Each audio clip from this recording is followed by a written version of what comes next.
Bible తీసుకుందామా? అందరం Bible తీసుకుందాం. బైబిల్ అందరి చేతుల్లో ఉండాలి, కంపల్సరీ. ఖచ్చితంగా బైబిల్ అందరి చేతుల్లో ఉండాలి. ఏమైనా బైబిల్ లేదండి? లేదు, తీసుకోండి బైబిల్. చేతుల్లో పట్టుకోండి. ఇంకా అందరూ ఉన్నాయా? అయ్యగారికి లేదు పాపం, అయ్యగారు చూస్తాను పర్లేదు. ఇవ్వండి, చేతుల్లో బైబిల్ ఉంటే ఒక మంచి అయితే పెట్టుకోండి. బైబిల్ పెట్టుకుంటే చేతిలో మంచిది, అంతా ఉన్నట్టే.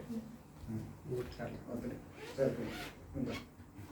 అవన్నీ మళ్ళీ కలెక్ట్ చేసి ఇక్కడ ఇచ్చేయాలి. బైబిల్ చేతిలో బైబిల్ ఉంటే దేవుడు మనతో ఉన్నట్టు. అందుకు బైబిల్ చేతిలో లేని వాళ్ళు అడిగి తీసుకోండి, తర్వాత మళ్ళీ ఇచ్చి వెళ్ళండి. దేవుడు చదువు వచ్చిన వాళ్ళు కావాలంటే అడగండి, తర్వాత నేను కొత్త నిబంధనలు ఉన్నాయి ఇస్తాను మీకు. బైబిల్ తీసుకుందాం, అందరం బైబిల్ తీసుకుందాం. హల్లెలూయా. ఈ మాట అందరం చెప్తాం. ఆదియందు వాక్యముండెను, వాక్యము దేవుని వద్ద ఉండెను. మరొకసారి, ఆదియందు వాక్యముండెను, వాక్యము దేవుని వద్ద ఉండెను, వాక్యమే దేవుడై ఉండెను, దేవుడే వాక్యమై ఉండెను,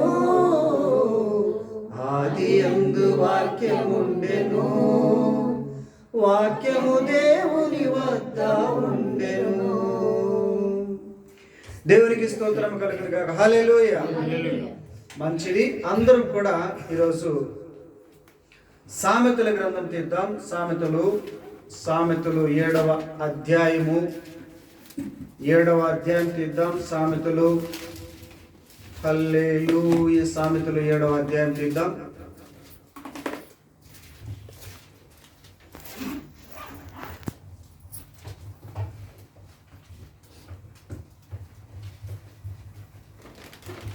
నాలుగవ వచనాన్ని ఒకసారి చదువుకుందామా? 4వ వచనము.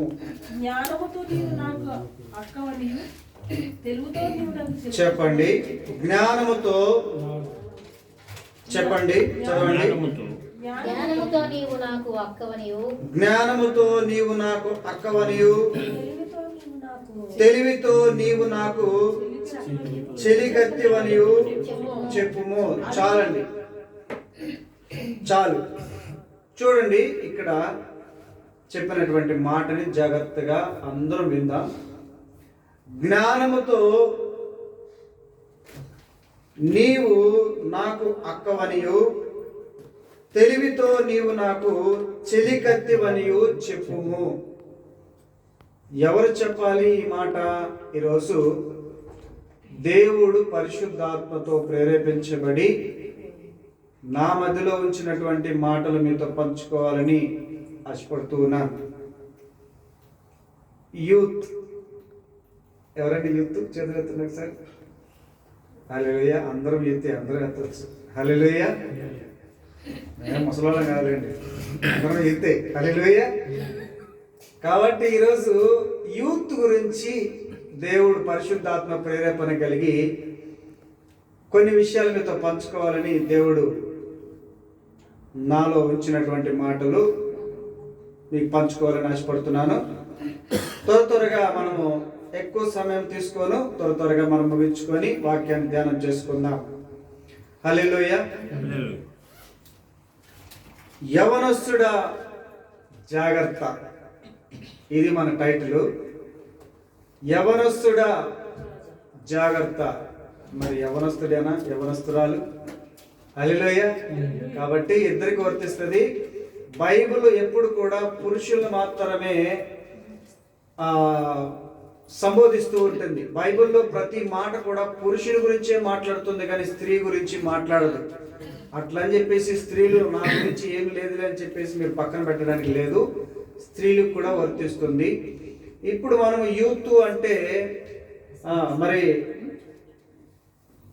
టీనేజ్ దాటిన తర్వాత ఉన్న వాళ్ళంతా కూడా యూత్ 40 నుంచి 40 దాకా కూడా యూత్ ఉండొచ్చు. దేవునికి స్తోత్రం కలుగును గాక. ఆ పైబడిన వాళ్ళు కూడా వాక్యాన్ని శ్రద్ధగా వెళ్ళొచ్చే ఇబ్బంది ఏం లేదు. యూత్ అంటే ఇది యూత్ మీటింగ్ ఏం కాదు. కానీ దేవుడు యూత్ గురించి చెప్పమన్నటువంటి మాటలు మీతో పంచుకుంటున్నాను. ఇప్పుడు మనం ఏమని చదివామండి? తెలివితో నీవు ఏమని చెప్పాలంట? జ్ఞానముతో నీవు నాకు అక్కవనియు, తెలివితో నీవు నాకు చెలికత్తివనియు నీవు చెప్పుము. ఎందుకు ఈ మాట చెప్పాలి?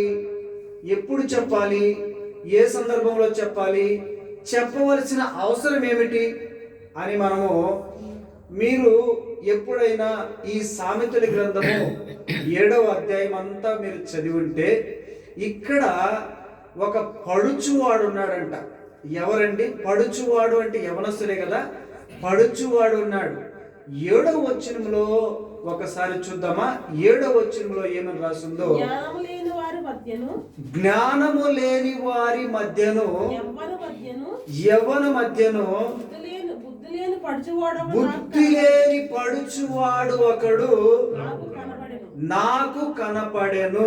ఎవరంటండి? బుద్ధి లేని పడుచువాడు నాకు కనపడనుంది. చూడండి ఒకసారి, ఈ యవనస్తులకు ఉన్నటువంటి కొన్ని లక్షణాలు మీతో పంచుకుంటాను. కొన్ని లక్షణాలు, యవనస్తులకు ఉన్నటువంటి కొన్ని లక్షణాలు మీతో పంచుకోవాలని ఆశపడుతున్నాను. చూడండి, యవనస్తుల్లో ఎక్కువ శాతం ఉండేది ఏంటంటే, నాకు అంతా తెలుసు. I know everything. I know everything.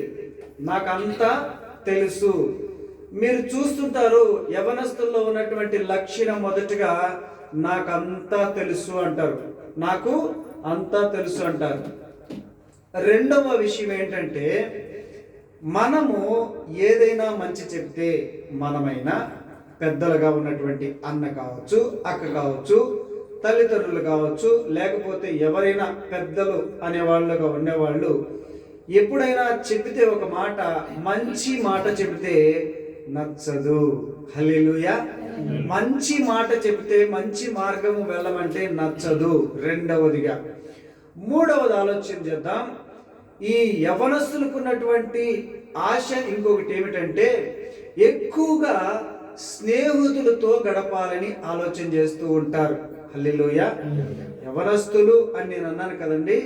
మరి ఈ రోజుల్లో 40 దాటిన వాళ్ళు కూడా ఎక్కువ ఫ్రెండ్స్ తోనే గడుపుతూ ఉన్నారు. ఎక్కువ స్నేహితులతోనే గడుపుతూ ఉంటారు.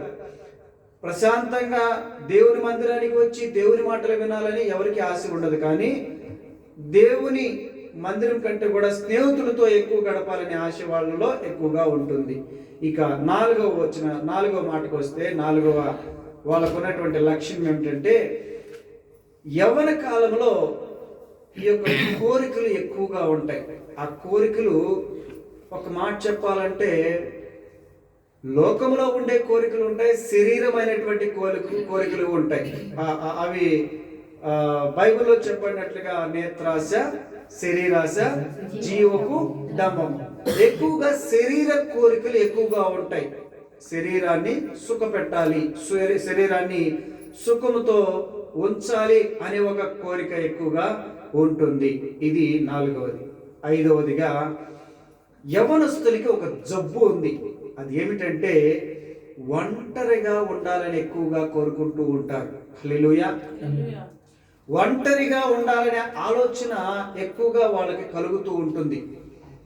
తల్లిదండ్రులతో గడపడం ఇష్టం ఉండదు, అక్కా చెల్లెళ్ళతో గడపడం ఇష్టం ఉండదు, ఎవరితో కూడా బంధువులతో కూడా ఉండడం ఇష్టం ఉండదు. కానీ ఒంటరిగా ఉండాలనే ఆలోచన ఎక్కువగా ఉంటుంది. ఈ విషయాల్లో ఉన్నటువంటి మర్మాలేంటి, లోపల మనం ఒక్కొక్క విషయంలో ఉన్నటువంటి విషయాలన్నీ మనం ఈరోజు ధ్యానం చేసుకుందాం. 7వ అధ్యాయాన్ని మొత్తం కూడా మనం ధ్యానం చేసుకుందాం ఈరోజు. సామెతల్లోది చిన్న ప్రార్థన చేసుకొని పరిశుద్ధాత్మని అడిగి మనము ముందుకు వెళ్దాం. ప్రార్థన. పరిశుద్ధుడా, మీకు వందనాలు, స్తోత్రాలు చెల్లించుకుంటున్నాను ప్రభువా. ఈరోజు నాయన, ఈ మధ్యాహ్న సమయంలో నాయన కూడిన ప్రతి బిడ్డను కూడా మీరు దర్శించండి. ఎవరితో ఏం మాట్లాడాలనుకున్నారో నీ దాసుడి ద్వారా నాయన తండ్రి మీరు మాట్లాడండి ప్రభువా. నీ దాసుని నిలబెట్టో మీకు వందనాలు, స్తోత్రాలు చెల్లించుకుంటున్నాను. ఏమాత్రం అర్హత లేనప్పటికీ, అర్హుడిని కానప్పటికీ, జ్ఞానంలోనూ అన్నిటిలోనూ దేంట్లో కూడా నేను అయ్యా సరిపోనటువంటి వాడిని అయినప్పటికీ మీ ఉచితమైన కృపను బట్టి నిలబెట్టారు. మీకు వందనాలు, స్తోత్రాలు. నా సొంత మాటలు కొట్టివేయండి, సొంత ఆలోచనలు కొట్టివేయండి, సొంత జ్ఞానం కొట్టివేయండి. పరలోకమైన జ్ఞానంతోనూ పరిశుద్ధాత్మతోనూ వాక్యాన్ని నాయన పంచి పెట్టడానికి మీరు నాకు సహాయం చేసి ఘనత, మహిమ, ప్రభావాలు మీకే చెల్లించుకోమని యేసు అతి పరిశుద్ధ నామములో అడిగి వేడుకుంటున్నాను నా ప్రియ పరలోకపు తండ్రి. ఆమేన్, ఆమేన్. ప్రియులారా, ఇప్పుడు మనము చూసాం కదా, చూసినటువంటి మాటలన్నీ కూడా చాలా జాగ్రత్తగా విన్నాం. ఇక్కడ బుద్ధి లేనటువంటి ఒక పడుచువాడు ఉన్నాడంట. ఒక ఆయన దాని పైన వచనంలో చూస్తే ఒక ఆయన అంట కిటికీలో నుంచి చూస్తా ఉన్నాడంట. పై వచనంలో ఉన్నటువంటి మాట ఏమిటంటే, ఒక అతను చూడమ్మా, చెప్పండి. నా ఇంటి కిటికీలో నుండి, నా ఇంటి కిటికీలో నుంచి, నా అల్లిక కిటికీలో నుంచి నేను పార చూడగా జ్ఞానము లేని వారి మధ్య, యవ్వనుల మధ్యను ఎవరంటండి ఆయన? బుద్ధి లేని పడుచువాడు అని రాయబడింది. అతనికి ఏమి లేదంట? ఏమి లేదండి, చెప్పాలి. బుద్ధి లేదు. బుద్ధి ఉన్న వాళ్ళంతా ఒకసారి హల్లెలూయా చెప్పండి. అందరూ చెప్పండి మరొకసారి, ఇంకొక గట్టిగా. దేవునికి స్తోత్రం కలుగును గాక. మీరైతే ఖచ్చితంగా బుద్ధి కలిగిన వాళ్ళని నేను నమ్ముచున్నాను. అక్కడ చెప్పబడినటువంటి ఒక బుద్ధి లేని వాడి గురించి మాట్లాడుతున్నాం. మన గురించి కాదులేండి, బుద్ధి లేని వాడి గురించి. ఈ బుద్ధి లేని వాడు ఏమనాలంట? 4వ వచనంలో చెప్పింది. 4వ వచనంలో ఏమన్నాడు? జ్ఞానముతో నువ్వు అక్కవనియు, తెలివితో నీవు నా చెలికత్తివనియు నువ్వు చెప్పాలి. ఎందుకంటే బుద్ధి కలిగిన వాడు ఈ మాటలు చెప్పాలి. బుద్ధి లేని వాడు ఈ మాటలు చెప్పడు. ఎందుకు చెప్పడు అంటే వాడు గుంటలో పడతాడు కాబట్టి. బుద్ధి కలిగిన వాడు ఈ మాటలు చెప్తాడు, తప్పించుకుంటాడు కాబట్టి. ఎక్కడి నుంచి? పాపము నుంచి. హల్లెలూయా. పాపం అనే ఒక శాపము నుంచి తప్పించుకోవాలంటే తెలివిగా నువ్వు చెప్పవలసినటువంటి మాట ఏమిటంటే, బుద్ధి కలిగి నీవు నాకు అక్కవనియు, నీవు నాకు చెలికత్తివనియు. చెలికత్తి అంటే పని మనుషులు ఎవరు పాడు చేయరు, ఎవరు పాడాలోచనలు పెట్టుకోరు. అది క్రమము. ఆ కాలంలో ఉంది, ఈ కాలంలో కూడా. ఇళ్లలో కొంతమంది రాక్షసులు ఉంటారు, వాళ్ళ గురించి మాట్లాడడం లేదు. మనిషి మామూలుగా మానవత్వం ఉన్న వ్యక్తి ఎవరు కూడా అలాంటి ఆలోచన కలిగి ఉంటారు. ఆ మాట మీద మనం ఆలోచన చేస్తే, యవ్వన కాలంలో నీవు చేయవలసినటువంటి పని ఏమిటంటే, ఈ పరస్త్రీ అని ఉంది. దాని కింద చూడండి 5వ వచనంలో. 5వ వచనం చదువుదాం ఇప్పుడు. అది ఎప్పుడంట ఆ మాట ఎందుకు పనికి వస్తుంది అంటే, నీకు చెప్పండి. అవి నీవు జార స్త్రీ వద్దకు పోకుండాను, ఇచ్చకములాడు పరస్త్రీకి లోబడకుండాను నిన్ను కాపాడును. ఆ మాటలు ఏవైతే 4వ వచనంలో చెప్పినటువంటి మాటలు నిన్ను దేంట్లో నుంచి కాపాడబడతాయంటే, పరస్త్రీ నుంచి నిన్ను కాపాడబడతాయి. తర్వాత వేశ్య, అక్కడ ఏం రాసిందమ్మా? ఇంకోటి ఫస్ట్ ఏమంటే జారస్త్రీ. జారస్త్రీ అంటే అదే అన్నమాట, వాళ్ళు చేసే వేశ్య అని నేను పచ్చిగా చెప్తున్నాను కాబట్టి అక్కడ వాక్యంలో చెప్పబడింది జారస్త్రీ. కాబట్టి జారస్త్రీ నుంచి, పరస్త్రీ నుంచి నిన్ను కాపాడడానికి పనికొస్తాయి ఆ మాటలు. ఏ మాటలు అంటే, నువ్వు నాకు అక్కవనియు, నీవు నాకు చెలికత్తెవనియు.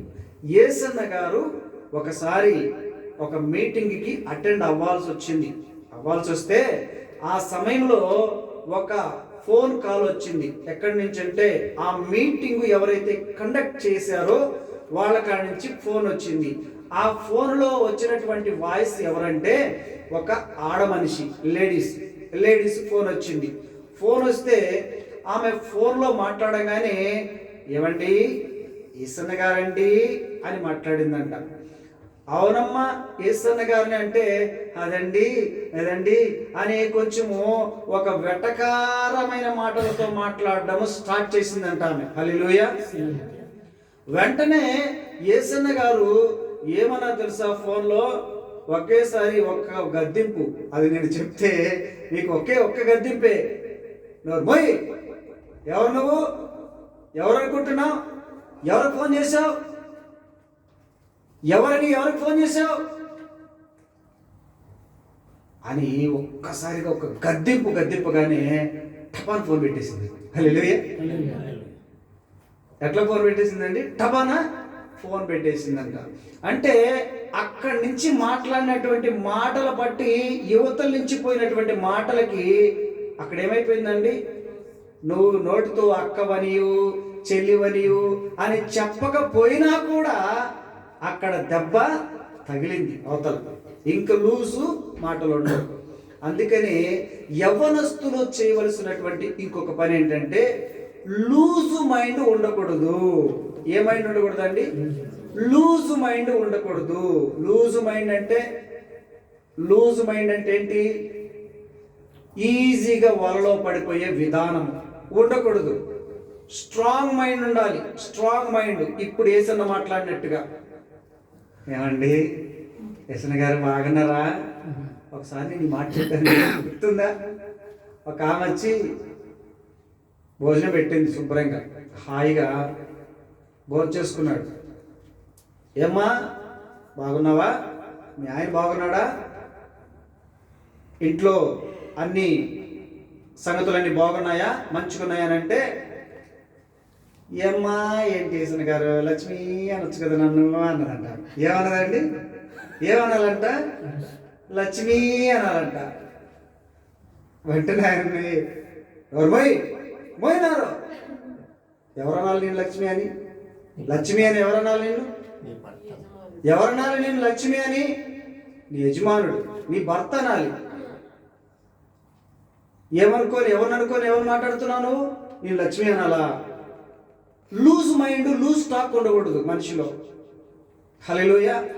యవ్వనస్తులు ముఖ్యంగా ఇలాంటి మైండ్తో ఉంటారు. లూజ్ మైండ్ ఉంటుంది. ఎవరైనా నీకు ఫోన్ చేసినప్పుడు ఒక రాంగ్ కాల్ వచ్చింది అనుకోండి, వెంటనే అవతల నుంచి హాయ్ అంటే హాయ్ బాయ్ అని పెడతారు. వెంటనే అక్కడి నుంచి మళ్ళీ ఇంకొక హాయ్ అని వస్తుంది. వెంటనే ఒక స్మైల్ బొమ్మ పంపించేస్తారు అన్నమాట. ఆ బొమ్మ చూడగానే ఇక్కడి నుంచి ఇంకొక బొమ్మ పోతుంది. హల్లెలూయా. ఆ బొమ్మ ఈ బొమ్మ ఆ బొమ్మ చివరికి ఎవరో తెలుసుకోవాలని ఆతృత పడుతుంది. ఇంతకి మొగ ఆడనా? తర్వాత చిన్న చిన్నగా అంటే ఇది ఎక్కడ స్టార్ట్ అయింది? మొదట్లోనే తుంచేస్తే నువ్వు అక్కడే నువ్వు లూజ్ టాక్ కాకుండా స్ట్రాంగ్గా హాయ్ అంటున్నా. ఎవరండి నువ్వు? రాంగ్ కాలా? ఎవరు? ఏం కావాలి నీకు? ఏం ఫోన్ చేశారు అని మాట్లాడంగానే, లేకపోతే ఏం మెసేజ్ పెట్టారు, ఎవరు మీరు, మీకేం కావాలి అనగానే అవతల నుంచి అమ్మో ఇతను ఏదో కొంచెం తేడాగా ఉన్నాడు, ఇతను ఏదో కొంచెం డేంజర్గా ఉన్నాడు, ఇతనితో మాట్లాడితే మనం ఇబ్బంది పడతామని ఆయన కానీ ఆవిడ కూడా, స్త్రీ కూడా అలాగే ఉండాలి, స్ట్రాంగ్గా ఉండాలి. లూజ్ టాక్ ఉండకూడదు, లూజ్గా మాట్లాడకూడదు, లూజ్ టాక్ ఉండకూడదు. అండి బాగున్నావా అంటే, నేనండి అదండి నేను బాగున్నానండి, నేను చాలా బాగా. నువ్వు మెలికలు తిరిగిన వరకు లూజ్ అయిపోదు. నేను మడిచి వరలో వేసేసుకుంటారు, ఆడైనా మొగైనా. నువ్వు వెంటనే ఏమనాలి? ఏం కావాలి నీకు? ఏం కావాలి? నీ పేరేంటండి తెలుసుకోవాలని. నా పేరుతో నీకేం పని? అసలు నువ్వెవరు? అమ్మా ఇదేమో నా మీద కొంచెం తేడాగా ఉంది, ఇంకొంచెం తేడాగా ఉంది, ఇంత ఎక్కువ మాట్లాడితే మనకి ఇబ్బంది, నరోడ్డు మీద కొడుతుంది, జాగ్రత్తగా ఉండాలి, వెళ్ళిపోతారు. అంటే లూజ్ టాక్ ఉండకూడదు. యవ్వన కాలంలో యవ్వనస్తుల్లో ఉండవలసినటువంటి లక్షణాలు లూజ్ టాకు ఉండకూడదు. హల్లెలూయా. హల్లెలూయా. లూజ్ టాక్, లూజ్ మైండ్ ఉండకూడదు. ఎప్పుడైనా నువ్వు ఒక ఒక ఒక మెసేజ్ వచ్చినా, ఒక రాంగ్ కాల్ వచ్చినా, ఇంతకుముందు ఒక విషయాన్ని చెప్పాను. ఒక రాంగ్ కాల్తో వాళ్ళ అమ్మకు వచ్చింది. వాళ్ళ అమ్మ రాంగ్ కాల్ వస్తే వాళ్ళ అమ్మ అటెండ్ చేసి ఇది రాంగ్ నెంబర్ అండి అని పెట్టేస్తే అదే నెంబర్ కూతురు చూసింది. ఎవరమ్మా ఈ నెంబరు అని. ఆ కూతురు ఆ నెంబర్తో కాల్ చేసి చివరికి వాడే లవరై, వాడే బాయ్ ఫ్రెండ్ అయిపోయి, వాడే మొగుడయ్యాడు. హల్లెలూయా. మొగుడయ్యాడు, సరే మంచి ఆలోచనే. సంసారం నిలబడింది అంటే లేదు, తర్వాత కడాకలేదు. దేవునికి స్తోత్రం కలుగునుగా. హల్లెలూయా. అంటే నువ్వు ఏంటి, లూజ్ మైండ్, నీ లూజు ఆలోచన లూజ్గా ఉంటుంది. సోదరి సోదరుడా, ఆలోచించేద్దాం. యవ్వన కాలంలో కొన్ని విషయాలు నన్ను చెప్పనివ్వండి. ఒక సాక్షి విన్నా నేను. బ్రాహ్మణ స్త్రీ, యవ్వన, అంటే కులం గురించి నేను మాట్లాడుతున్నాను, మీరేమి నన్ను నిందించవద్దు, ఏమనుకోవద్దండి. కొన్ని సాక్ష్యాలు విన్నప్పుడు వాళ్ళ కులం చెప్తారు, అది మనం ఏం చేయలేము, వాళ్ళు చెప్తారు. అది చెప్పిందే మీకు చెప్తున్నాను. ఆమె ఈ విధంగా చెప్పింది. ఆ సాక్ష్యం చెప్పినప్పుడు ఆమె యవ్వన కాలంలో ఉండగా అసలు ఆమె యేసు క్రీస్తు అంటేనే ఆమెకి పడదు. యేసు క్రీస్తు అన్నా, బైబిల్ అన్నా అలాంటి వాళ్ళంటే కూడా పడదు. ఎవరు దగ్గరకు వచ్చినా కూడా దగ్గరికి చేర్చుకునేది కాదు. అలాగా ఉన్నప్పుడు ఒకానొక సందర్భంలో ఒక ఉద్యోగంలో చేరింది. ఆమె మంచిగా చదువుకునింది, బాగా చదువుకునింది. కాబట్టి ఒక ఉద్యోగంలో చేరినప్పుడు ఆ ఉద్యోగంలో ఒక క్రైస్తవుడు ఉన్నాడు. ఆ క్రైస్తవుడు ఆమెకు తారసపడ్డాడు, అంటే ఫ్రెండ్ అయ్యాడు. ఫ్రెండ్ అయిన తర్వాత ఫ్రెండ్షిప్ చేస్తూ అతనితో బాగా క్లోజ్గా ఉన్నప్పుడు ఒక సమయంలో మరి అతను గాస్పుల్ చెప్పడానికి ప్రయత్నం చేశాడు. ఒక క్రైస్తవుడికి ఉండాల్సిన లక్షణాలు ఇయ్యనండి. ఎవరైనా కూడా ఒక క్రైస్తవుడు, ఒక క్రీస్తుని ఎరిగినటువంటి వాడు, దేవుడిని ఎరిగినటువంటి వాడు ఫస్ట్ దేవుడిని పరిచయం చేయాలి. మనం చేయాల్సిన పని అది. ఫస్ట్ అతను దేవుడిని పరిచయం చేశాడు. కానీ అంతకు ముందు ఎన్నోసార్లు వ్యతిరేకించినటువంటి ఆమె అతను చెప్పినప్పుడు ఎందుకో యాక్సెప్ట్ చేసింది. హల్లెలూయా. యాక్సెప్ట్ చేసింది. తర్వాత యాక్సెప్ట్ చేసిన తర్వాత అయితే పట్టించుకోలేదు. ఆమె పట్టించుకోలేదు. వీళ్ళంతేలే, వీళ్ళు అలాగే కరపత్రాలు పంచుతుంటారు, గందరగోళం చేస్తుంటారు, వీళ్ళంతేలే అని చెప్పేసి పట్టించుకోలేదు. ఆ తర్వాత ప్రియులారా గమనించండి, భయంకరమైనటువంటి పాపములో జీవిస్తూ వచ్చింది. భయంకరమైనటువంటి పాపంలో, భయంకరమైనటువంటి పాపం అంటే వ్యభిచారం, భయంకరంగా ఎట్ట పడితే అట్ట తిరగడం అన్నమాట. ఎందుకంటే ఈమె చదువుకున్నటువంటి పై చదువుల వల్ల ఎక్కడో దూరంగా ఉండాల్సి వచ్చింది తల్లిదండ్రులకి. తల్లిదండ్రులు ఒక ఊర్లో ఉంటారు, వీళ్ళు ఎక్కడో హాస్టల్లోనే ఎక్కడో ఉండడం వల్ల అక్కడ విచ్చలవిడితనం అన్నమాట. యవనస్తురాలు ఆమె ఇష్టం వచ్చినట్టు తిరుగుతుంది, ఇంటి నుంచి డబ్బులు పంపిస్తుంటారు, హ్యాపీగా సంతోషంగా తిరిగేస్తుంది. కానీ ఒకరోజు ఆ సహోదరుడు చెప్పినటువంటి మాటలు గుర్తుకొస్తున్నాయి. ఎందుకు గుర్తుకొస్తున్నాయంటే ఆ సహోదరుడు చెప్పినటువంటి మాటలు, మరి నిన్ను నీ స్నేహితులు మోసం చేస్తారండి, ఇట్లాంటి మాటలని చెప్పాడు అనమాట. నీ బంధువులు నిన్ను మోసం చేస్తారండి, నీకున్నటువంటి ఆ పరిచయాలు ఎవరైతే ఉంటారో వాళ్ళు మోసం చేస్తారండి, నీ కొలీగ్స్ నిన్ను మోసం చేస్తారండి. ఈ మాటలన్నీ చెప్పినట్టు గుర్తుకొస్తున్నాయి ఆమెకి. అయ్యో, ఆ రోజు ఆ బ్రదర్ నాకేదో చెప్పాడు, ఈ మాటలన్నీ నేను పట్టించుకోలేదు, అవన్నీ నేను అసలు తొమ్మిలో తొక్కినట్టు దూరంగా అట్లా అయిపోయాను, అసలు ఇప్పుడు నా పరిస్థితి ఏంటి, గందరగోళంగా అయిపోయింది, ఒక పడవేసినటువంటి విస్తరలాగా అయిపోయింది అని ఆమె చాలా బాధపడింది. ప్రియులారా గమనించండి, బాధపడిన తర్వాత ఆ సహోదరుని మళ్ళీ కలుసుకునింది. ఎవరైతే ఆ సువార్త చెప్పాడో ఆ సహోదరుని మళ్ళీ కలుసుకున్న తర్వాత ఆ సహోదరుని మళ్ళీ అడిగింది, అయ్యా నేను చాలా చోట్ల కూడా విన్నాను, యేసు గురించి విన్నాను, యేసుక్రీస్తు గురించి విన్నాను, ఆయన ఎన్నో కార్యాలు, ఎన్నో అద్భుతాలన్నీ చేశాడు, ఇంకొకటి పాపాలు కూడా క్షమించే గుణం యేసయ్యలో ఉందంట కదా, అందరి కోసం ఆయన సిలువలో ప్రాణం పెట్టాడంట కదా, ఇది నిజమేనా అని ఈమె ప్రశ్నలు అడగడం మొదలుపెట్టింది అతన్ని. హల్లెలూయా. ఎప్పుడండి? చెడిపోయి పాడైపోయి పనికి రాకుండా పోయినప్పుడు గుర్తుకొచ్చాడు యేసయ్య. ప్రియులారా గమనించండి, యేసు ప్రభు అప్పుడు కాదు నువ్వు గుర్తు చేసుకోవాల్సింది, యవ్వన కాలంలో నా కాడి మోయవలెను అని ఉంది బైబిల్లో కదండి. యవ్వన కాలంలో నా కాడి మోయాలి, నా కాడి చాలా సులువుగా ఉంటుంది అంటాడు ప్రభు. హల్లెలూయా. కాబట్టి గమనించండి ప్రియులారా, ఈ మాట నా కాడి సులువుగా ఉండే మాట తర్వాత చూద్దాంలేండి. మత్తయి సువార్త 11వ అధ్యాయం చివరిలో ఉంటుంది ఆ మాట, తర్వాత చూడండి, ఇబ్బంది లేదు. అయితే ఆ సహోదరి తర్వాత ఏం చేసిందంటే ఆ బ్రదర్ని అడిగి అన్ని విషయాలు తెలుసుకున్న తర్వాత ఆమెకు ఒక ఫిగర్ అర్థమైంది, అంటే ఒక దారి అర్థమైంది.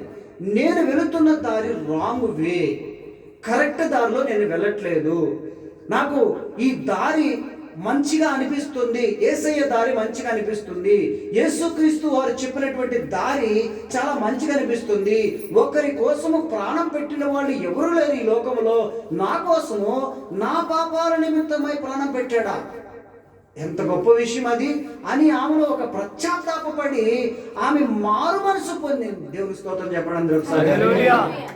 మారు మనసు పొంది ఆమె పూర్తిగా దేవుణ్ణి అంగీకరించి ఆమె రక్షణలోకి వచ్చింది. దేవునికి స్తోత్రం గట్టిగా చెప్పడం. ఏమండి, ఒక యవ్వనస్తురాలు ఎలాంటి స్థితిలో నుంచి లేవనెత్తబడిందో చూసారా? లేవనెత్తబడి చివరికి యేసు ప్రభుని నమ్ముకొని, యేసు ప్రభు ఆయనే నా జీవితం, ఆయనే నాకు కావాలి, నా వాళ్ళు ఏమనుకున్నా పర్లేదు, నా కులస్తులు ఏమనుకున్నా పర్లేదు, నా మతస్థులు ఏమనుకున్నా పర్లేదు అని ఆమె పూర్తిగా నిర్ణయం తీసుకొని ఆ తర్వాత ఆ యవ్వనస్తున్నే పెళ్లి చేసుకుంది. దేవునికి స్తోత్రం కలిగిన ఆ యవ్వనస్తున్నే పెళ్లి చేసుకొని అతనితో ఇప్పుడు సంతోషంగా హ్యాపీగా ఉంటూ ఆమె సేవలో కూడా ఉంటుంది. దేవునికి స్తోత్రం కలిగిన ఒక యవ్వనస్తురాలు చూసారండి, ఎప్పుడు పాడైపోయినప్పుడు కాదు నువ్వు రావాల్సింది, ముందుగానే తెలుసుకోవాలనే చాలా మంది నీ దగ్గరికి సువార్త తీసుకొస్తున్నారు. హల్లెలూయా, హల్లెలూయా. ప్రియులారా గమనించండి, యవ్వన కాలంలో ఉన్నటువంటి ఆలోచన చూడండి. నేను చెప్పింది వేదం, నేను ఎవరి మాట వినను, హల్లెలూయా, నేను ఎవరి మాట వినను అనే ధోరణ ఎక్కువగా మరి యవ్వనస్తుల్లో మనం చూస్తూ ఉంటాం. అందువల్ల ఎక్కువగా తప్పులు చేసే అవకాశం ఉంది. నా ప్రియ సహోదరి సహోదరుడా, ఈ యొక్క సన్నిధికి, ఈ మందిరానికి మనందరం ఎందుకు వచ్చాం? ఎందుకు వస్తున్నాం? అసలు ఇక్కడికి ఎందుకు వస్తున్నామంటే ఒకసారి పరిశీలన చేసుకున్నారా? ఎందుకు వస్తున్నామంటే మన జీవితాన్ని సరి చేసుకోవడానికి. ఇక్కడ నాకు రాత్రి దేవుడు ఒక పరిశుద్ధాత్మ ఒకటి ప్రేరేపణ కలిగించాడు. ఒక అద్దం తీసుకురావాలంట, నేను చెప్తున్నాడు, ప్రభు చెప్తున్నాడు, ఒక అద్దం తీసుకురావాలంట, ఇక్కడ నిలబెట్టాలంటే నేను కనపడకూడదంట, అద్దం నేను కనపడకూడదు, ఇక్కడ అద్దం నిలబెట్టాలంట, నేను వెనకాల నుంచి మాటలు మాత్రం వినపడుతుండాలంట, అద్దంలో మీకు చూపించాలంట. ఇప్పుడు అద్దంలో ఎవరు కనిపిస్తారండి? దేవునికి స్తోత్రం చెప్పండి అందరూ ఒకసారి. అద్దంలో ఎవరు కనిపిస్తారు? మీరే కనిపిస్తారు. ఇక్కడ మాట్లాడుతున్నటువంటి నేను మీకు కనపడను, నేను కనపడను కదా, అద్దం ఉంటుంది కదా ముందు, నేను కనపడను, మాటలు మాత్రమే వినిపిస్తున్నాయి. ఆ మాటలు ఎవరివి? యేసయ్య మాటలు. యేసుక్రీస్తు వారు మాటలు చెప్తూ మీ హృదయంతో మాట్లాడుతున్నాడు, నేను కాదు మాట్లాడేది నేను కాదు, కానీ నా ఆత్మ మాట్లాడుతూ ఉంది. నేను మీకు కనపడడం లేదు, కనపడేది ఏదంటే అద్దంలో మీరు మీకే కనిపిస్తున్నారు. హల్లెలూయా. అప్పుడు పాస్టర్ గారండి నన్నే తిట్టాడండి, నా వైపే చూశాడండి, నేను పాపిని పాపిని పాపిని పాపి, ఎన్నిసార్లు చెప్తావు పాపినని? ప్రియులారా, నేను కాదు మాట్లాడేది, చెప్పేది నేను కాదు, అర్థం చేసుకోవాలి. అద్దం ఉంది, మీరు కనబడుతున్నారు, మీరుగా కనబడుతున్నారు, నేను కాదు. వెనకాల ఒక వాయిస్ వస్తుంది. హల్లెలూయా. మోషేకి ఎలాంటి వాయిస్ వచ్చింది? పొద కాలిపోతూ ఉన్నప్పుడు ఒక వాయిస్ వచ్చింది. కనిపించలే అక్కడ దేవుడు కదండి, కాలిపోతుంది పొద, అది పచ్చిగా ఉంది, కాలుతానే ఉంది, బూడిది కావడం లేదు, కాలిపోతూ ఉంది, బూడిది కావడం లేదు. విచిత్రం కదా. వాయిస్ మాత్రమే విన్నాడు మోషే. హల్లెలూయా. మీరు వాయిస్ రిసీవ్ చేసుకొని అద్దములో కనపడుతున్నప్పుడు, మీ హృదయంతో మాట్లాడుతున్నప్పుడు, అందులో ఏమైనా మరకలు ఉంటే యవనకస్తులు కానీ ఎవరైనా, ఏ వయసు వారైనా కూడా అందులో ఉన్నటువంటి మరకలు మీకు కనపడుతుంటాయి. కాబట్టి వాటిని తీసివేసుకోవాలని ఈ మాటలు ప్రభు మీతో మాట్లాడుతుంటే మీరు ఎందుకండి పాస్టర్ని నిందిస్తున్నారు? సేవకుడిని ఎందుకు నిందిస్తున్నారు? సేవకుడు ఇదిగో నా గురించే మాట్లాడతాడు, ఎప్పుడు నా గురించే మాట్లాడతాడు. నిన్న నేను ఆ దాన్ని పోతా ఉంటే ఒక సిగరెట్ తాగితే చూశాడండి, అందుకే సిగరెట్ గురించే మాట్లాడుతున్నాడు. నువ్వు సిగరెట్ తాగుతున్నావని ఆయన చూడడు, నువ్వు బాటలు పట్టుకున్నావని ఆయన చూడడు. పిల్లలు గమనించండి, నువ్వు ఒకవేళ నువ్వు చీకట్లోకి వెళ్ళి చీకటి పనులు చేస్తున్నా ఆయన ఏం చూడడు. పరిశుద్ధ ఆత్మ ఏది చెప్పాలని దేవుడు ప్రేరేపిస్తే అది చెప్తుంటాడు. మేము మాత్రం కనపడం. హల్లెలూయా. మేము కనపడం. మీ ముందు ఏముంటుందంటే అద్దం ఉంటుంది, మిర్రర్.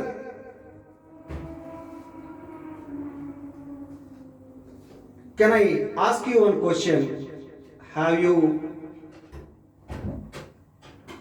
You get repentance? మారుమనసు ఉందా? Do you have repentance?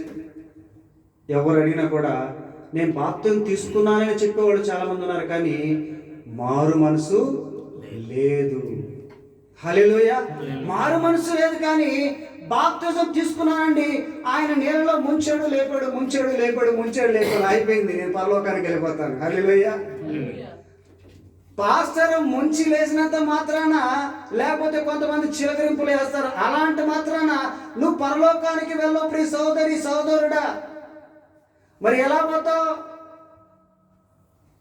మారు మనసు పాపక్షమాపణ పొందినప్పుడు మాత్రమే నువ్వు పరలోకానికి వెళతావు అన్న విషయాన్ని బైబిల్లో క్లియర్గా అర్థము పట్టినట్టు మీకు చూపిస్తూ ఉంది. దయచేసి పాస్టర్ని అంటే ఏ ఒక్క సేవకుడిని కూడా మీరు నిందించిన అవసరం లేదు. మనము సరి చేసుకుంటే చాలు. హల్లెలూయా.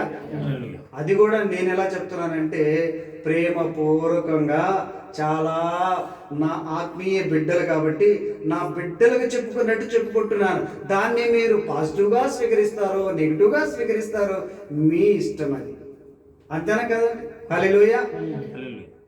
అదేంటో ఆ పాస్టర్ ఎప్పుడు పాప గురించే మాట్లాడతాడు, పాప గురించే. ఒకసారి ఒక పాస్టరు ఒక మీటింగ్లో ఈ పాప గురించి చెప్తా ఉన్నాడంటండి. పాప గురించి చెప్తా ఉన్నాడు. ఒక సహోదరి మీటింగ్కి వచ్చింది. మీటింగ్కి వచ్చి ఆ మీటింగ్లో విన్నది, వాక్యం అంతా విన్నది, స్టార్టింగ్ నుంచి ఎండింగ్ వరకు విన్నది. జాగ్రత్తగా వినండి. స్టార్టింగ్ నుంచి ఎండింగ్ వరకు వింటే ఈయన పాప గురించే మాట్లాడాడంట. ఓకే, పాప గురించి మాట్లాడాడు, మంచిదే. ఆమెను వెంబడిస్తూ ఇంకొక మీటింగ్కి వెళ్ళింది. హల్లెలూయా. ఇంకొక మీటింగ్కి వెళ్తే అక్కడ కూడా ఆయన అదే చెప్తున్నాడంట, పాప గురించే చెప్తా ఉన్నాడు.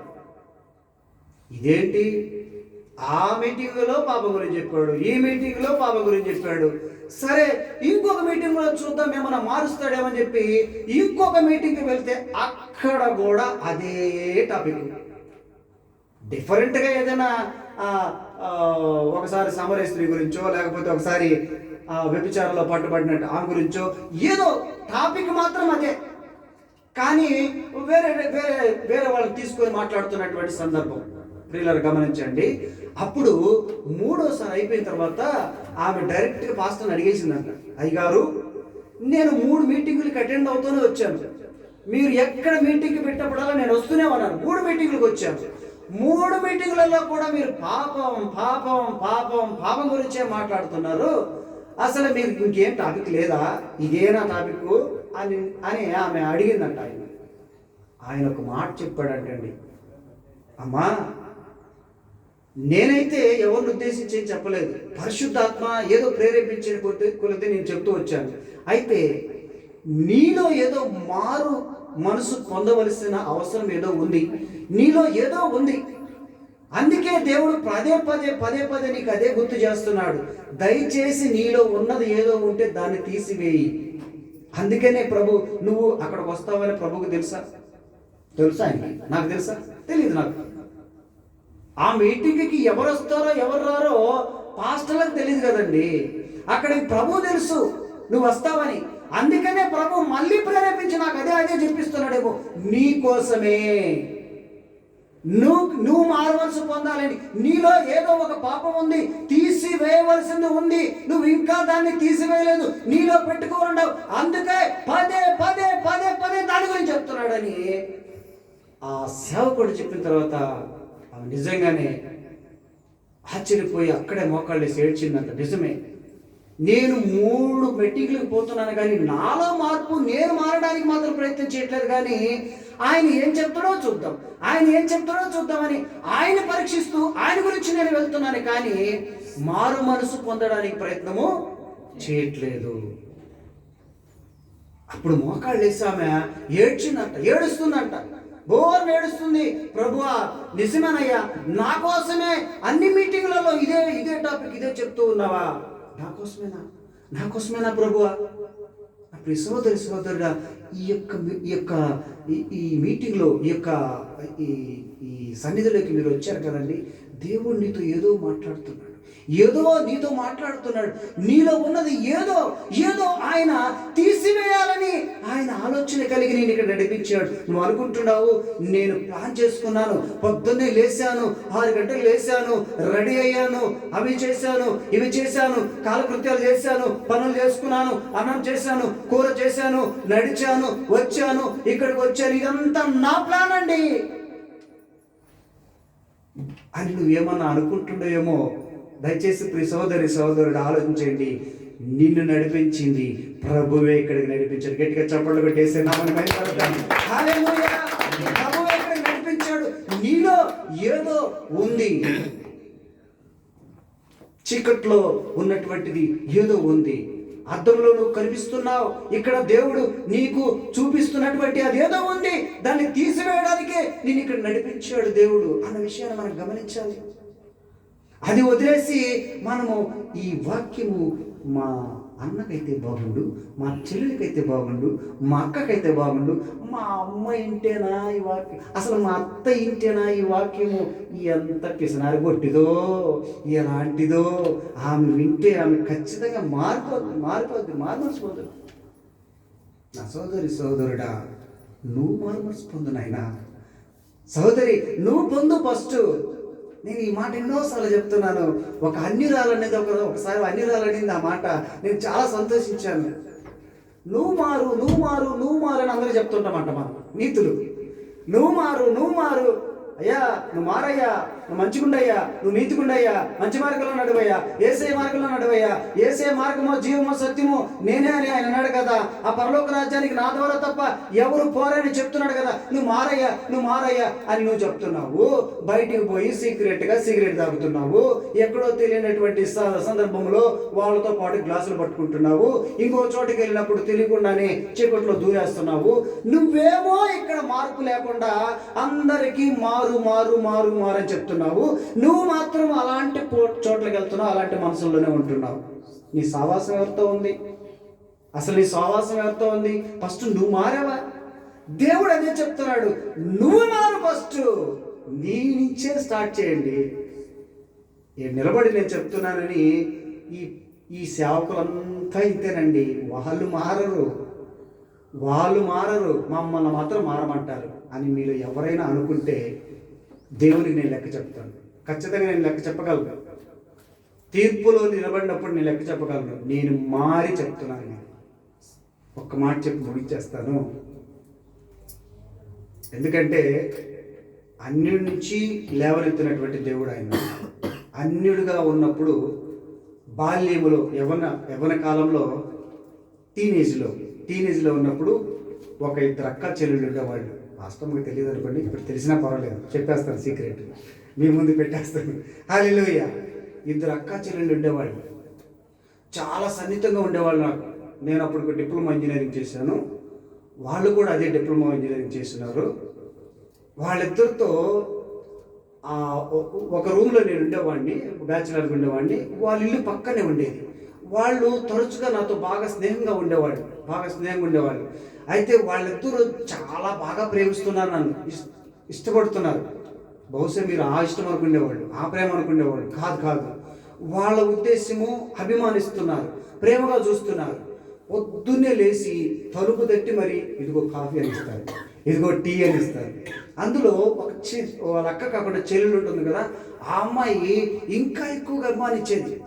చాలా ఇంట్లో ఏం చేస్తే కబక్కని తీసుకొచ్చి నాకు పెట్టేది. అక్కడ ఏం చేసినా కూడా తీసుకొచ్చి డోర్ తట్టి మరి ఇచ్చిపోయేది. యవ్వన కాలంలో మనకు ఇందాక నేను చెప్పాను కదండి, శరీరేచ్ఛలు ఎక్కువ ఉంటాయి కదా. శరీరేచ్ఛలతో ఉండే వాళ్ళకి మనకు ఒరిజినాలిటీ అసలు యథార్థం తెలియదు. మనకు వెంటనే అపార్థం చేసుకునేది ఎక్కువ.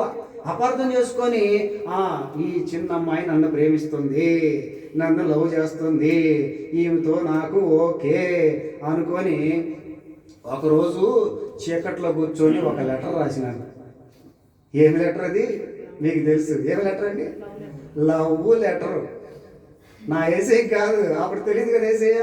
లవ్ లెటర్ రాసిన. ఎక్కడికి? వాళ్ళ ఇంటికి చేరింది. చెల్లెలికి చేరితే చెల్లెలు చాలా పద్ధతి అయింది కదండి, మంచిగా ప్రేమిస్తుంది కదా, మంచిగా అభిమానిస్తుంది కదా, చాలా పద్ధతి అయింది కాబట్టి ఆ లెటర్ తీసుకెళ్ళి ఎవరికి ఇచ్చింది? ఎవరికి? వాళ్ళ అక్కకి ఇచ్చింది.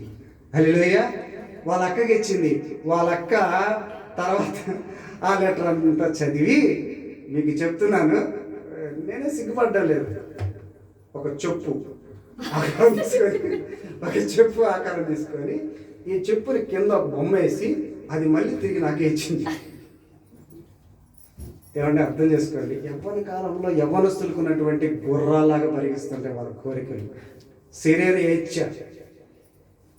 నేను అనుకున్నాను, అపార్థం చేసుకొని వాళ్ళు నన్ను ప్రేమించే ప్రేమ అది వేరు. ఒక అన్న అనుకున్నారో, లేకపోతే ఒక ఇంకేదో అనుకున్నారో, లేకపోతే ఇంకొకటి స్నేహితుడు అనుకున్నారో, ఇంకోటి ఏదో. వాళ్ళ అభిమానం వేరు, వాళ్ళ ఆలోచన వేరు. ఒక బ్యాచులర్గా ఉంటున్నాడు, తిండి తిప్ప లేకుండా ఇబ్బంది పడుతుంటాడు అని చెప్పి వాళ్ళేదో నాకు సహాయం చేస్తూ నాకు ఏదో వాళ్ళు భోజనం పెడితే తెన్నింటి మాసాలు లెక్క పెట్టదా? ఏ మాసాలు అంటారండి? తెన్నింటి మాసాలు. కొంతమంది ఉన్నారు తెన్నింటి మాసాలు లెక్క పెడుతుంటారు. వాళ్ళ ఇంట్లోనే తింటారు, వాళ్ళ పంపే కోలారం చేస్తారు. హల్లెలూయా. లేరంటారు చాలామంది బ్యాచులర్గా చేరి, ఆడపిల్లలని ఇళ్లలో బ్యాచులర్గా చేరి వాళ్ళ పిల్లనే లేపుకెళ్ళిపోతారు బయటికి. లేరంటారు ఇలాంటి వాళ్ళు ఉన్నారు, యవ్వనస్తులు.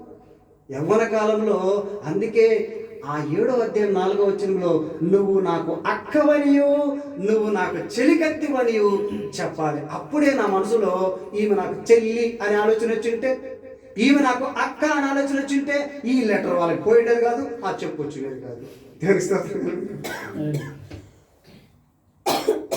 ప్రియులారా, ఆ సమయంలో నిజంగా నాకు చాలా బాధ అనిపించింది. అంత మంచి స్నేహాన్ని ఒక్క మాటతో పోగొట్టుకున్నాను. యవ్వన కాలంలో చేసే తప్పులు ఇవే. వాళ్ళకి నేను చెప్పింది రైట్, నేను చేసేదే కరెక్ట్ అనే ఆలోచన ఎక్కువగా ఉంటుంది. దేవునికి స్తోత్రం కలుగును గాక. హల్లెలూయా, హల్లెలూయా, హల్లెలూయా. ఇంకొక మాట, హోషేయ అని తెలుసు కదండి. హోషేయ తెలుసు కదా, హోషేయ అందరికి తెలుసు. హోషేయ అనే అతను ప్రభు మాట్లాడుతూ హోషేయకి ఏం చెప్పాడు తెలుసా? ఎవరిని పెళ్లి చేసుకోమన్నాడండి హోషేయకి? ఒక వేశ్యని. నువ్వు పోయి ఆ వేశ్యని పెళ్లి చేసుకో అంటాడు. ఆ వేశ్యని పెళ్లి చేసుకో, ఆ వేశ్య ద్వారా పిల్లలు కను. దైవజనుడు మారు మాట మాట్లాడకుండానే నేరుగా పోయి ఆ వేశ్యని పెళ్లి చేసుకొని వేశ్యతో కాపురం చేసినటువంటి సందర్భం. హల్లెలూయా. వేశ్యలంటే వాళ్ళేమీ ఎక్కడి నుంచో పుట్టుకు రాలేదు, అప్పటికప్పుడు పరిస్థితుల ప్రభావం వల్ల జరిగినటువంటి సందర్భం. నా ప్రియ సహోదరుడా, యవ్వన కాలంలో ఉన్నటువంటి ఆ శరీరేచ్ఛల్ని మనం చంపుకొని యేసు వైపు తిరిగి ఆ చీకటిని వదిలేసి వెలుగులో ప్రయాణం చేద్దామా? లేచి నిలబడుకుందాం. దేవునికి స్తోత్రం కలుగును గాక. దయచేసి అందరం కూడా యవ్వన కాలంలో యవ్వనేచ్ఛలను వదిలిపెట్టమని తిమోతికి రాసినటువంటి పత్రికలో పౌలు భక్తుడు అంటున్నాడు, ఓ తిమోతి, నీ యవ్వన కాలంలో యవ్వనేచ్ఛల నుంచి దూరంగా పారిపోమని అక్కడ చెప్పినటువంటి మాటలు జ్ఞాపకం చేసుకుందాం. అందరం కళ్ళు మూసుకొని సోదరుడా కళ్ళు మూసుకుందాం. త్వరగా మనం కళ్ళు మూసుకొని అందరం ఒప్పందం చేసుకుందాం. ప్రభువా, ఈ రోజు నాతో మాట్లాడావు ప్రభువా, ఈ రోజు నాతో సూటిగా మాట్లాడావు యేసయ్యా, నీకు వందనాలు స్తోత్రాలు చెల్లించుకుంటున్నాం. అవునయ్యా, ఆ పాపం అనే శాపాన్ని నాకు అంటకుండా అయ్యా నీ వైపు తిరగడానికి నాకు సహాయం చేయ్యా. యవ్వన కాలంలో అయ్యా నేను నాయన తండ్రి యవ్వనేచ్ఛలకు దూరంగా ఉండడానికి సహాయం చేయండి ప్రభువా. తిమోతితో మాట్లాడిన దేవ దేవా నాతో మాట్లాడండి ప్రభువా, అయ్యా నన్ను దర్శించండి ప్రభువా, దర్శించండి అయ్యా. అవును తండ్రి, ఆ సంసోను నాయన, బలమైనటువంటి సంసోను, బలాఢ్యుడైనటువంటి సంసోను అయ్యా ఆ పరస్త్రీ వలలో పడిపోయి ఆ యొక్క నాయన తండ్రి అయ్యా ఆ యొక్క నాయన ప్రభువా అయ్యా యవనస్తురాలు నాయన తండ్రి వల వేసి పట్టుకున్నటువంటి ప్రభువ ఆ వ్యభిచారిని నాయన తండ్రి బలాఢ్యుని కూడా నాయన బలహీనుని చేసింది ప్రభువ. అయ్యా ఎంతో మంది యవన కాలంలో యవనస్తులంతా బలహీన పడిపోతున్నారు. బలవంతులుగా ఉన్న వాళ్ళని బలహీనులు చేస్తున్న సైతాన్ని యేసు నామములో గద్దించి బంధిస్తున్నాను. వాడి కుట్ర కుతంత్రాలన్నీ కూడా యేసు నామములో ఇప్పుడే కాల్చి వేస్తున్నారు ప్రభువ. అయ్యా బుద్ధి లేని ఒక పడుచువాడు ఒకడు వీధిలో తిరుగుతున్నాడు అంటండి, సంత వీధిలో తిరుగుతున్నాడని అయ్యా ఈ వాక్యం ద్వారా మాతో మాట్లాడావు ప్రభువా. అవును యేసయ్యా, ఎన్నిసార్లు ప్రభువా ఆ స్త్రీ వలలో పడిపోయి అయ్యా పరస్త్రీ వలలో పడిపోయిన ఆయన అయ్యా పాపానికి అయ్యా బానిసలమైపోయి ఊబిలో కురుకుపోతున్నటువంటి మమ్మలను ఆయన తిరిగి లేపండి ప్రభువా. ఈ రోజు నాయన నీ దీన దాసుడి ద్వారా మాట్లాడిన మాటలన్నీ కూడా అయ్యా నాతోనే మాట్లాడే ప్రభువా, నన్ను దర్శించావు ప్రభువా, నన్ను సందర్శించావు ప్రభువా, నాకే ఈ వాక్యం, నన్నే దర్శించావు, నాతోనే మాట్లాడావని ప్రియ సహోదరి సహోదరుడా మీరందరూ కూడా ఒకసారి ప్రభుని అడుగుతారా యేసయ్యా? అవును ప్రభువా, నాతోనూ మాట్లాడావు ప్రభువా, నన్నే నాయన నన్ను దర్శించావు ప్రభువా. అవును యేసయ్యా, ఎన్నిసార్లు అనుకున్నానయ్యా, ఎన్నిసార్లు ప్రభువా అయ్యా నా యవ్వన కాలం అంతా నాయన పాడు చేసుకుంటున్నానయ్యా, నా యవ్వన కాలం అంతా నాయన పాడు చేసుకుంటున్నాను ప్రభువా. యవ్వన కాలంలో నా కాడేమోయవని అయ్యా నీ వాక్యం సెలవిచ్చినప్పటికీ అయ్యా నేను నాయన పక్కన పెట్టి అయ్యా ఇచ్చల విడిగా నాయన యథేచ్ఛతో నాయన తిరుగుతున్నటువంటి నన్ను నాయన పట్టుకోండి ప్రభువా. అయ్యా ఇప్పుడు పట్టుకోండి అయ్యా, ఈ క్షణమే నాయన నా చెయ్యికి ఇస్తున్నాను ప్రభువా. ఇంకా మారు మనసు పొందని వారు, ఇంకా బాప్తిజం పొందని వారు, ఇంకా పాప క్షమాపణ లేని వారు ఇప్పుడే యేసయ్యతో ఒప్పందం చేసుకోండి. అయ్యా నాకు సమయం ఉందని నేను అనుకుంటున్నాను, కానీ సమయం ఇక లేదు ప్రభువా. నువ్వు త్వరలో రావచ్చున్నావయ్యా, త్వరలో రానేనున్న యేసయ్యా నీకు నేను అయ్యా ఇప్పుడే అప్పగించుకుంటున్నాను ప్రభువా. ప్రభు మాట్లాడన్న వాళ్ళు, ప్రభు నాతో మాట్లాడన్న వాళ్ళు మీ కుడి చేస్తాను, మీ కుడి హస్తాన్ని పైకెత్తుతారా, పైకి చూపిస్తారా? మీ గురించి నేను ప్రార్థన చేస్తాను, మీ గురించి నేను ప్రార్థన చేస్తాను. నాతో మాట్లాడాడు ప్రభు, నాతో సూటిగా మాట్లాడాడు ప్రభు అని. అయ్యా నువ్వు నాతో మాట్లాడావు ప్రభు. అయ్యా ఎవరైతే నాయన ఆ కుడి హస్తాన్ని చూపిస్తున్నారో, నీ వైపు చూపిస్తున్నారు ప్రభు, వారిని దర్శించండి ప్రభు, వారితో మీరు మాట్లాడండి ప్రభు. వారికి నాయన ఉన్నటువంటి ప్రతి అంధకార చీకటి శక్తుల నుంచి యేసు నామములో గద్దించి బంధిస్తున్నారు. ఇప్పుడే దర్శించండి అయ్యా, వారు దర్శించండి ప్రభువా. చీకటి నుంచి వెలుగులోకి నడిపించండి ప్రభువా. అయ్యా సాతాను నుంచి నాయన అయ్యా నీ వైపుకి ఆకర్షించుకోండి ప్రభువా, నీ వైపుకి తిప్పుకోండి ప్రభువా. యేసు నామములో వాడి కుట్ర కుతంత్రాలన్నీ యేసు నామములో గద్దించి బంధిస్తున్నారు ప్రభువా. అమావాస్య క్రియలు, శాతపడి క్రియలు, అమావాస్య క్రియలు ఏవి కూడా వాళ్ళ మీద పనిచేయక అయ్యా నీ యొక్క గాయపడిన హస్తాన్ని ఉంచండి ప్రభువా. మీకు వందనాలు స్తోత్రాలు చెల్లించుకుంటూ అద్భుతంగా నీ ప్రియ బిడ్డలందరినీ కూడా మీరు తాకారని ముట్టించు ప్రభువా. ఎవరైతే నాయన తండ్రి కష్టాల్లో, ఇబ్బందులు, శ్రమల్లో, బాధల్లో అయ్యా నాయన ఎన్నో కట్లతోనూ బంధకాలతో ఇక్కడ ఉంటున్నారు, ఎన్నో సమస్యలతో ఇక్కడ ఉంటున్నారు. అయ్యా నా కార్యాలు కాలేదని ఎంతమంది అయితే ఆలోచన చేస్తున్నారు, వారందరికీ నాయన మీరు దర్శించండి, వారిని మీరు దర్శించండి, వారితో మీరు మాట్లాడండి. వాళ్ళ బంధకాలు యేసు నామములో విడుదల ప్రకటిస్తున్నారు. ఈ వీడియో చూస్తున్న ప్రతి ఒక్కరిని కూడా మీరు దర్శించండి. ఎంతమంది అయితే వీడియో చూస్తున్నారో వారందరినీ కూడా మీరు దర్శించండి. వారికి ఉన్న ప్రతి అవసరాలు తీర్చండి, అక్కలు తీర్చండి ప్రభువా. హోలీ స్పిరిట్, హోలీ స్పిరిట్, పరిశుద్ధాత్మ తాకండి, ఇప్పుడే ముట్టండి ప్రభువా. హోలీ స్పిరిట్, హోలీ స్పిరిట్, పరిశుద్ధాత్మ, హోలీ స్పిరిట్ ఇప్పుడే ముట్టండి, తాకండి ప్రభువా. వారిని తాకండి యేసయ్యా, తాకండి ప్రభువా. వారికి నాయన అయ్యా ఇప్పుడే నేను విడుదల ప్రకటిస్తున్నాను, విడుదల కలగాలి ప్రభువా. మీ నామంలో విడుదల కలగాలి. గట్టిగా చెప్పండి యేసు నామములో గట్టిగా.